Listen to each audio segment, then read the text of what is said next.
Good evening అండి అందరికీ స్వాగతం అండి ఛానల్లోకి. నా పేరు సుజాత. సిడ్నీ ఆయన పేరే, ఆ పేరుతోనే సిడ్నీకి ఆ పేరు వచ్చింది.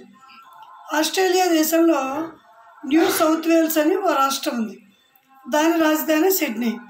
ఈ దేశం తూర్పు తీరంలో ఉంటుంది. ఈ నగరం వర్తక వ్యాపారాలతో ఇది ప్రపంచంలోనే ప్రముఖ ఆర్థిక కేంద్రంగా పేరొందింది. ఈ దేశ ఆర్థిక వ్యవస్థలో కూడా దీని పాత్ర చాలా కీలకమైంది.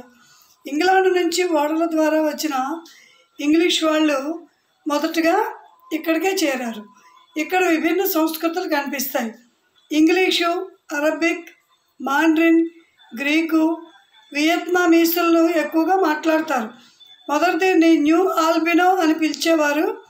తర్వాత బ్రిటిష్ లార్డ్ సిడ్నీ గౌరవార్థం ఆయన పేరుని దీనికి పెట్టారు. అయితే ఆల్బినో అనే పేరు ఇప్పుడు అక్కడ ఒక వీధికి ఉంది. సిడ్నీ ప్రధాన నగరంలో కాకుండా ఆ చుట్టుపక్కల నివసించే వాళ్ళని సిడ్నీ రైడర్స్ అంటారు. సహజంగా ఏర్పడిన లోతైన హార్బర్లలో ప్రపంచంలోనే మొదటిది సిడ్నీ హార్బర్. సిడ్నీ టవర్ ఇక్కడ అతి పొడవైనది. ఆస్ట్రేలియాలో ఉన్న వాటిలో ఇది రెండోది. క్రికెట్ అంటే సిడ్నీలో నివసించే వాళ్ళకి చాలా అభిమానం. 2014లో క్రికెట్ వరల్డ్ కప్లో కొన్ని మ్యాచ్లకి ఇది వేదిక అయింది కూడా. ఇక్కడ హార్బర్ బీచ్ వంతెన గురించి వినే ఉంటారు. పొడవైన ఉక్కు ఆర్చితో కట్టిన బ్రిడ్జిగా ఇది గిన్నీస్ రికార్డు కొట్టింది. 1932లో దీన్ని ప్రారంభించారు.